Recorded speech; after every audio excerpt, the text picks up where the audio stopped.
Well, here we are again. The last time I was able to make a video commemorating a subscriber milestone was in July of 2020, and geez, how it feels like things have changed since then. As a creator, I've changed direction somewhat. I've started focusing more so on what I want to do and not on what I feel is expected of me, or of any other YouTuber, which is to play to the algorithm and favour stuff that you think will get big. I've finally moved out of my old home and am no longer living with my family, and of course, I ate that bat in Wuhan. Ugh.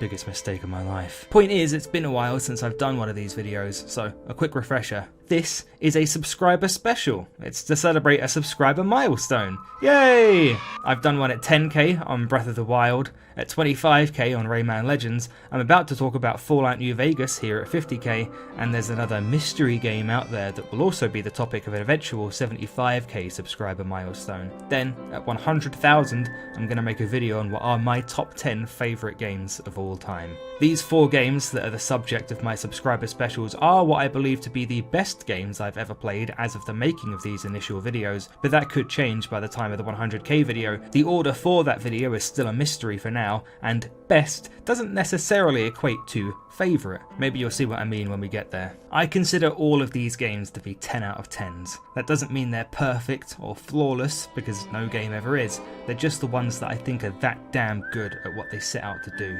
But to tell you the truth, my philosophy on the 10 out of 10 is something else that's changed since that Rayman Legends video. For a while, I believed that these 4 games were the only games I considered to be 10 out of 10s, but that's changed.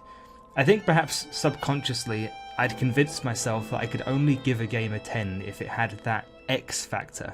You know, if it had some kind of deep personal effect on me, if it somehow managed to forge some kind of connection. And as romantic as that may be, I think it's also a bit exclusionary. As I get older and more cynical, and as I've seen more and done more in my life, these experiences happen less often. Telling myself that a game can only be a 10 if it personally affects me in some way gives a real bias to nostalgia. Discarding that notion, I think, encourages me to be a bit more objective.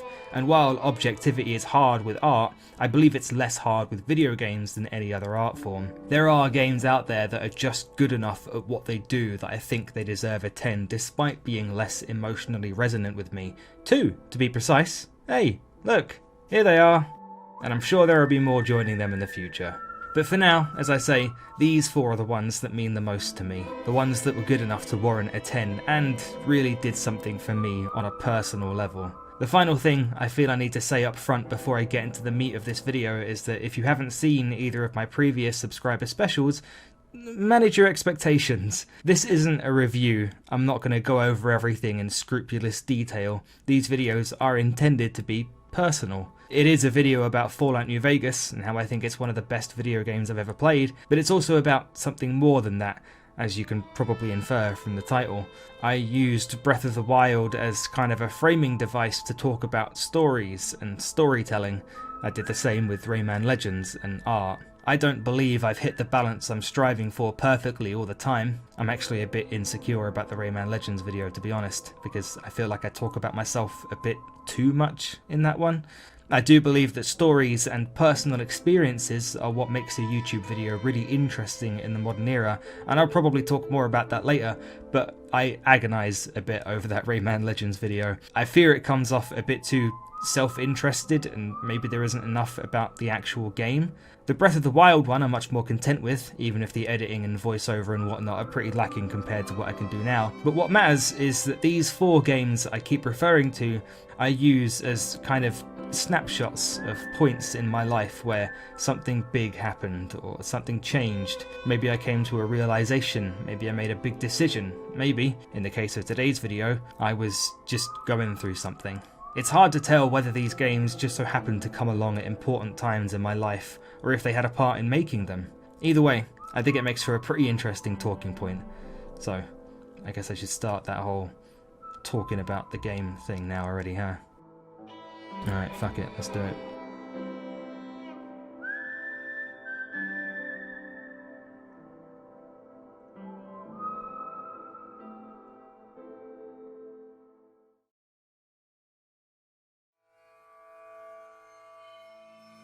Fallout New Vegas is easily the most obviously flawed of all the games I'm going to be talking about over the course of these videos. It's not particularly nice looking, even for 2010, it's riddled with bugs and glitches, and as great a voice actor as Liam O'Brien is, about 70% of the male cast bearing his voice brings to mind a very strange and oddly specific alien hive mind. This game had a rushed development. It was pushed out after only 18 months. That explains all of the glitches and unsightly textures. What it doesn't explain is how it's one of the best games ever made. I believe it's the best game I've ever played. It's currently my favourite game of all time. If I made that aforementioned 100k subscriber special video tomorrow, this would be my number one, and also I'd have gained 50,000 subscribers in one day, so nice. My first ever experience with Fallout New Vegas was watching a friend play it at his house. He kind of just stuck it on in the background to do some side quests and mess around while we were talking, but this thing happened at one point that really caught my eye. He was walking down this desert road by himself, and suddenly the screen stopped. Then it turned around and zoomed in on this stern-looking woman in some sunglasses. And this woman threatened the shit out of my friend, said her and her friends from the NCR would be back in 3 days to kill him if he didn't improve his reputation with said faction in the meantime. Something about this moment really struck me. It was really tense, but it seemed, and as my friend would later explain, was spontaneous, and it only happened because of specific actions he had taken. I found myself weirdly intrigued in particular by the way the camera stopped, then turned, then zoomed in. It felt like a perfectly paced little moment of game design. The brief pause gives you just enough time to think, oh shit, something's happening. And then the camera starts turning and your heart starts beating a little bit, wondering what it could be. And then the zoom in just provides this really personal, somewhat claustrophobic angle to it all. Like, you're in this interaction now, it's time to make some choices.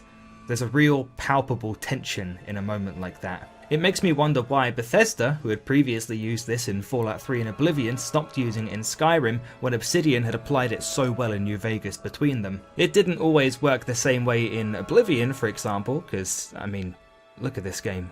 It's fucking ridiculous. But Skyrim, with its significantly less terrifying facial expressions, could surely have benefited from this little feature a lot. Either way, witnessing this moment amongst seeing some of the rest of the game in action, namely VATS, had me hooked on New Vegas. I bought my own copy about a month or so after, started playing, and didn't really get it.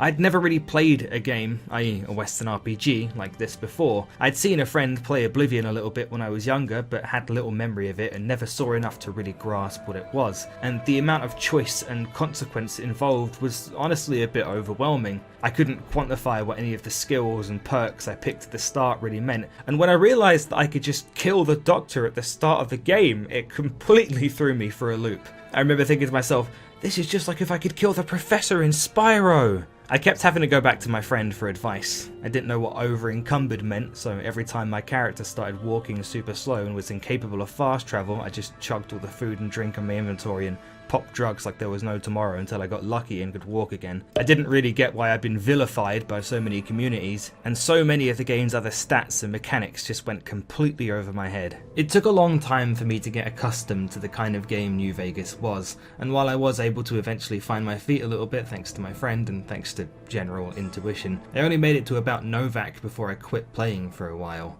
The whole thing was just too jarring for me still on my first playthrough, and I got a lot more immediate gratification from something like Left 4 Dead or Dead Rising 2, both games I was completely hooked on around that time. Now this video is going to start treading some of the same ground I sauntered over in the video I did on Skyrim, because I played Skyrim and New Vegas for the first time both within less than a year of each other. As anyone who's already seen that video, or is capable of listening to the next 6 words will know, I moved out around this time. At the age of 14, I left all my friends and all familiarity behind to go somewhere else. It wasn't my choice, and the reasons this happened aren't really something I'm willing to go into right now, but needless to say, I wasn't overjoyed about it. In fact, you might even say I was deeply upset. I was comfortable where I was, and now I had to go through this massive upheaval during some of my most crucial formative years. It was during this transitional period that I gave New Vegas a try again. I'd had to move up 3 weeks before my mum and my brother so I could start school in September of 2011, so I spent those 3 weeks living with my dad, something I'd never done before. I guess maybe somewhat subconsciously, To distract myself from the looming dread of starting a new school and all the anxiety brought on by my new surroundings, I gravitated towards something I still didn't fully understand, something I hadn't fully explored. Over the course of these 3 weeks, I finally saw the credits roll on Fallout New Vegas. And what's weird is that when I finished it, I was still yet to really process my thoughts on it. I knew that I'd liked it more than I thought I did before. I enjoyed it despite all of its quirks, but I didn't really think of it as one of my favourites at first. In the years since, I've come to realise that you rarely ever comprehend how special something is to you immediately.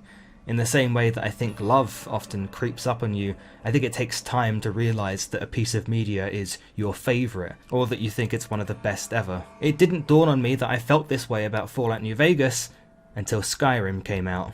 As I discussed in the aforementioned Skyrim video, all the guys I'd eventually come to hang out with at my new school were raving about Skyrim. They claimed it was consuming their lives to the point where I had to try it out for myself, and only then did I understand the relationship between Bethesda and Obsidian, the Elder Scrolls and Fallout. When I played Skyrim, I played a game that was presented beautifully and was also worse than Fallout New Vegas in every other conceivable way. The side quests more bland, the characters less interesting, the RPG mechanics so shallow you couldn't drown a fucking mouse in them. Every time I went on some fetch quest in a dungeon that was a carbon copy of one I'd already been to, I thought about New Vegas. I thought about New Vegas when I was presented with a dialogue option that held less depth than a tub of Ben & Jerry's, and I most certainly thought about New Vegas just about every time another NPC opened their mouth. More specifically, I thought about Caesar and Mr. House. In my mind, two of the best, if not the two best written characters in any video game. I would quite literally rather listen to Caesar and Mr. House talk at length than any member of my own family. I would pay good, honest money for DLC that just adds more lines of dialogue for these two characters specifically well over 10 years later. Maybe New Vegas wouldn't have permeated in my mind in the way that it did during my Skyrim playthrough if in the weeks between my move and starting at the new school, shortly after finishing New Vegas for the first time, I hadn't also bought and started playing Fallout 3 for the first time. And let me tell you, Fallout 3 could never. I didn't hate it, I didn't even dislike it, I just thought it was incredibly okay. But looking back on it, it's insane just how much New Vegas improved on Fallout 3 in just 18 months. The god-awful percent-based stat checks and binary good/bad morality systems are ditched in favour of far cleaner "do you have this stat at this number" skill checks, and a reputation system with each of the game's many fascinating factions that makes you far less limited in your role-playing than "am I the good guy? Or am I the bad guy?" The guns have iron sights, it offers you the option of a far more gritty and realistic hardcore mode, and Todd Howard didn't even touch it. In fact, he seems scared of it. If you mention Fallout New Vegas around him, he might just piss himself. This right here clearly is a man who is very unsettled by good games. I think how much something makes you think about it after you're done with it is a good metric of how much it means to you. Playing Skyrim and Fallout 3 just made me think about New Vegas all the time. People were praising these games to the high heavens, and yet I didn't think they were a shade on what I'd already played. I realised that I'd been thinking about New Vegas ever since I finished it. I went back to it for more after my first experiences with these other games for some kind of affirmation, thinking there has to be something more to this, what I'm feeling. And sure enough, there was. When I went back and played New Vegas again, somewhat more settled at my new home, but in a very different place mentally, which we'll get to very shortly, it sunk in. Slowly, but it did. I realised that I thought this game was amazing. That it truly captured my imagination unlike anything I'd played in a long time, maybe ever. That I found myself utterly lost in it every time I played. The freedom in exploration, the freedom of expression, the writing, the setting, everything.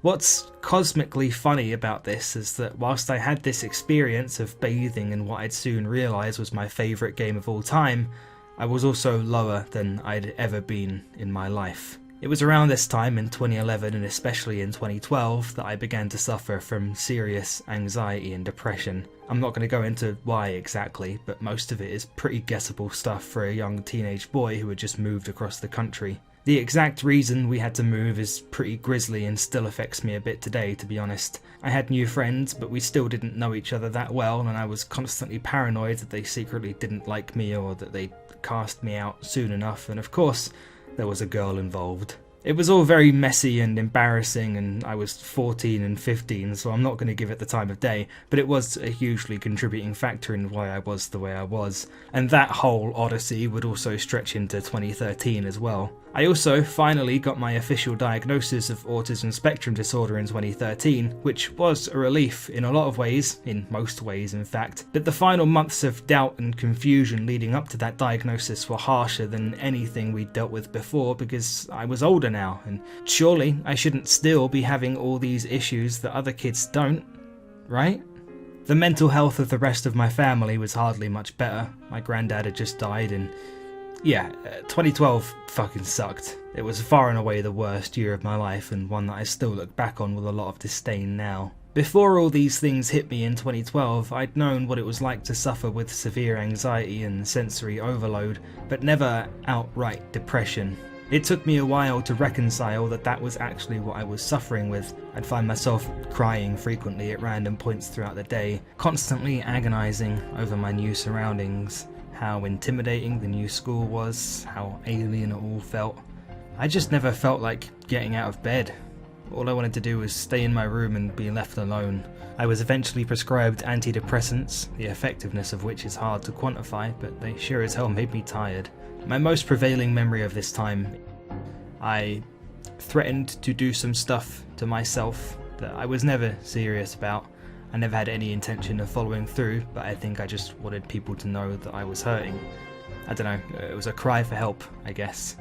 And a family member burst into my room, red-faced and screaming at me shortly after over how much I was scaring the family. It wouldn't be an exaggeration to say that this person basically attacked me over this. Things got physical. I get a lot of people asking me how I'm so comfortable sharing so many intimate details of my life in such a public space, and how I'm not intimidated getting so personal in some of these videos. And I'd be lying to you if I said it wasn't at least a bit intimidating, because it is. But I think I'm able to shrug that off because I think stories like this are more important than they are disarming. Here are two of my absolute favourite videos on YouTube, by NakeyJakey and Writing on Games respectively. They're both about how the game Dark Souls helped each person cope with depression. They're great, well-told stories from real people, exactly the kind of thing I think we need more of on an increasingly superficial and unoriginal platform. They're also a fascinating look at mental health and how some people deal with it. There's this idea that if you want to get over depression, you should surround yourself with happy things, bright, colourful things, stuff you've always typically enjoyed, stuff that's optimistic in nature. And I know that works for some people, and that's great. But it never did for me. Indulging in these things while depressed felt fake. They were a constant reminder of how fleeting my happiness was at the time, because the moment I stopped engaging with them, I was back in the depressing real world, and my familiarity with them left me without anything new to think about, and thus left me alone with my own thoughts. Both these people talk about how the process of beating the daunting and oppressive Dark Souls helped them feel like they overcame something. It gave them something to strive for, along with a rich world to be immersed in. It gave them questions, new experiences, things to think about. And all the while, I suspect it didn't make them feel like they were trying to ignore their depression. They were earnestly trying to beat it. That's the thing about depression. When you're in a state like I was, and like it seems these people were, I don't think beating it is about going to a happy place.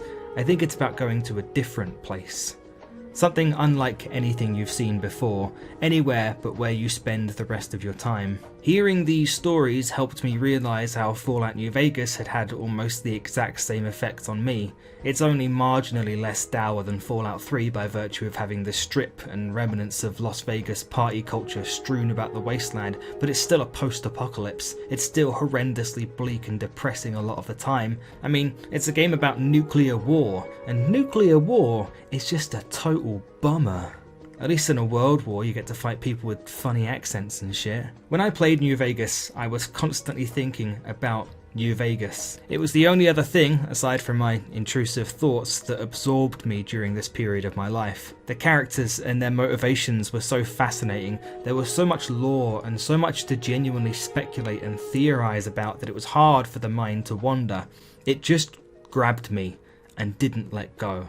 Even in the game's quietest moments, of which there are many, when you're walking down a lonely desert road at night, you're still just completely engrossed, because you've bumped into so many new kinds of enemy just out in the wasteland, stumbled upon so many random encounters, or even had them come to you, and you've discovered so many diverse new locations that all you can think about is what's next, or what else could happen at any given moment. With every one of the repeat playthroughs I did across 2011 and 2012 and the following years, I discovered something new, either via discovering a new location or Easter egg or learning something new about the world. I made a video about my experience with autism in March of 2021, and one thing I wanted to talk about but couldn't really find the right place for was obsession. Obsession is a common trait in people on or adjacent to the autism spectrum. We can develop hyperfixations and obsess over any number of things, from media to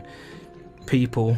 Part of the reason I was the way I was because I developed an unhealthy obsession with this girl who didn't reciprocate my feelings, and prior to my diagnosis I had no handle on that. I didn't even really comprehend how obsessed I was, or that this was what I was experiencing, much less how to deal with it. The only thing I was anywhere near as fixated on at the time was Fallout New Vegas, which was frankly a much healthier obsession, and just about the only other thing able to pierce the bubble at the time. I worry about being accused of romanticizing mental illness with this video and what I'm going to say in it, so I want to just make it clear that obsession is not an inherently good thing whatsoever. It obviously definitely leans towards the bad, but there is such a thing as a more healthy obsession.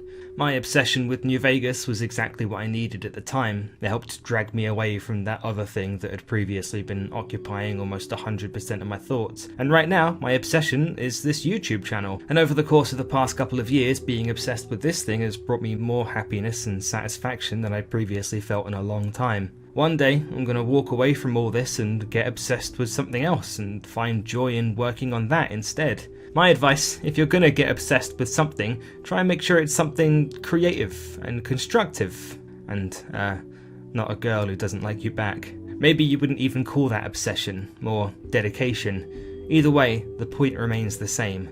Dive into something new.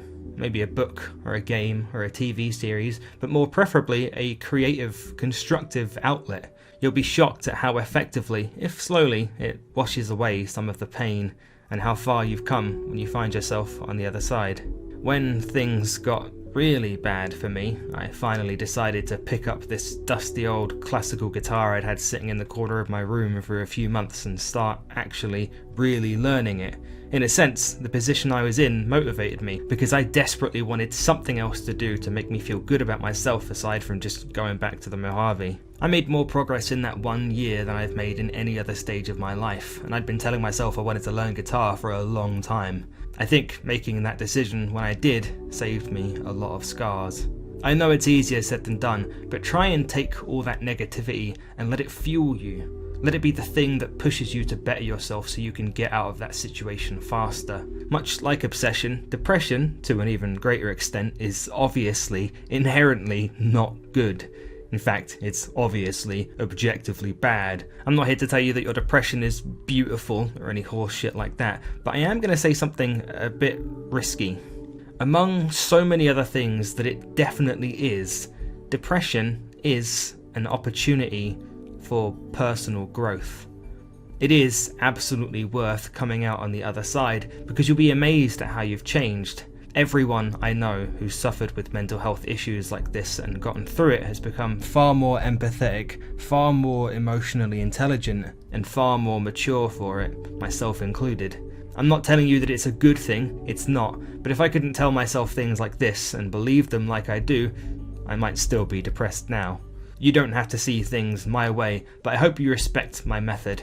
telling myself these things, telling myself that I was going to be so good at what I did that I'd never have to feel like this again, that I'd never have to feel so utterly rejected by people as I had on so many accounts at that time in my life. Maybe thinking such things is unrealistic, but it's what got me through it, and it's something I still use today. So if the water's getting knee high and you can feel it rising, I don't think it helps to ignore it, but it's obviously far worse to resign yourself to it. I think, take a dive. Look at the abyss and acknowledge it. You don't need to surround yourself with sunshine and rainbows. Maybe it helps, but maybe you need some time to brood. Maybe you need some time to just be sad. That's fine. I think it's totally natural. When you take that dive to see what's really under there, be ready to look something scary in the face, but do so with the intent to surface shortly after. And now, with a better understanding of what it is, you come back a far more knowledgeable person, someone who's grown exponentially, someone with experience and worldliness that so many others lack. It's worth getting through. I promise.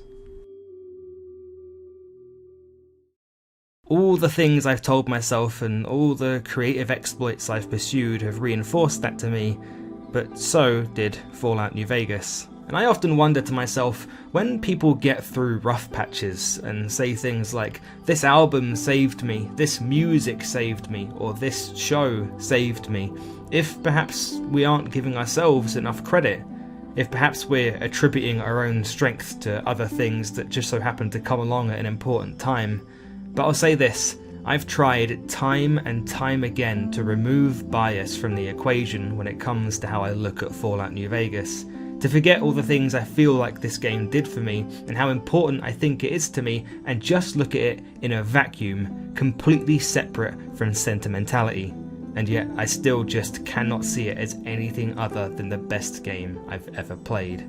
It's quietly a big mechanical improvement over its predecessor. It's loudly a gargantuan narrative improvement over its predecessor and its successors. Fallout New Vegas' main plot, a fascinating series of mysteries and questions that are slowly and satisfyingly unwound like the world's longest and dustiest cable, is unironically better than every story featured in a Bethesda game combined. It starts out simply as a quest for revenge as you search for the man who gave you a bullet to the head that you miraculously survived by the name of Benny, who might just be number 3 in that little best written characters in video games club I was talking about earlier. But so many questions spring up from this initial one. Why did he shoot you? What's the deal with this costume? You're a courier. What's the nature of your delivery? All these things and so many more will be answered, and they'll all make beautiful, beautiful sense. And hey, making headway on discovering these answers isn't going to require over half an hour of lame linear intro at the start like so many of Bethesda's games. Obsidian care about freedom. That's why they cut you loose so early and let you carve your own path through the world. That's why they don't make a single NPC immortal like so many Bethesda games so frequently do. Because no character in New Vegas is more important than you, the protagonist, and you should be able to carve the story in any way you want. Yes, Fallout New Vegas has more kinks than the average Tumblr user, but none of them matter at all, not when the game is this good. Play any one single quest in the game like Beyond the Beef or Come Fly With Me, and note how many options you're given in the way you tackle them, in the way they conclude, in the ways you're able to express yourself as a role player, and the ways the game leans into your decisions. If New Vegas lets you be a cannibal, which it does, hell, if New Vegas asks you if you're a cannibal through its design on numerous occasions, which it does, how many other things do you think this game lets you be, or lets you do? If you don't know, I'd encourage you to play it yourself and find out. Just do yourself a favour. Pick Wild Wasteland as one of your starting perks, you'll thank me later. And also seek out all the companions, because they're almost definitely numbers 4 through 11 on my list of the best written characters in video games ever. Sorry, not sorry. Here's something weird I find myself thinking about a lot, and something I still don't really feel I've figured out yet. When I was depressed in my early teens, having some of my first experiences with Fallout New Vegas, everything seemed like the absolute worst. Except my ideas. It was the first time I started thinking about doing something like what I do now. Not exactly what I do, God knows I never expected I'd end up being a fucking YouTuber, but the first time I really started thinking about being a creative long term. And damn, everything creatively that I brainstormed around this time just felt right. I felt like I was on a roll then. So many of the ideas I developed and cultivated around that time for jokes, topics, forms of presentation in whatever medium I was going to use them in, I've ended up using on this very YouTube channel so many years later. I still keep some of them with me. Whereas so many of the things I've come up with since I've been happier have felt less meaningful. I've been dissatisfied with them, frustrated with them, discarded them before they could see the light of day. How is it that I had so many better ideas when I was playing Fallout 3 on a tiny CRT in a bare-walled, unfurnished room laying down sideways on a mattress on the floor than when I'm happy? Or when I was experiencing heart palpitations just thinking about the next day of school, praying that something would distract me from my thoughts whilst jumping agonizingly slowly between locations in Fallout New Vegas, than recently in a much better place where things have been going right for me. I wonder if I have to have my back up against the wall, if I have to have my face held to the fire for the really great creative in me to emerge. It certainly feels that way sometimes, and if so, that'd mean it hasn't emerged since at least 2015, the last time I can remember being truly unhappy. If I make my best art when I'm depressed, that is deeply concerning, because I know that I can't and that I never should go back to that dark place. No one should ever subject themselves to such a thing in pursuit of art. There has to be a better way to find inspiration, but sadly, it's just not a way I've found yet. Here's what I tell myself, in the same way I told myself I was going to make myself undeniable to deal with rejection so many years ago. Despite all the crucifixions and murder, I assume that not every member of staff who worked on Fallout New Vegas were depressed when they did so. And yet, they made it. One of the most stunning, atmospheric and expertly crafted pieces of art I've ever had the pleasure of experiencing. I don't know what they tapped into, but I'm sure I can find it. I'm sure one day I can make something on this level. And when I do, I will honestly look at the time I spent trying to deal with all this pain all these years ago as the only reason I had the resilience to do so. That's what I think I got out of this experience. That's what I suspect you will too. Maybe you already have, but if you haven't, then I hope it serves as a reminder that it's worth getting through it. There's so much out there to see, and there's still so much to do, and that's really exciting. Seriously, it really, really is.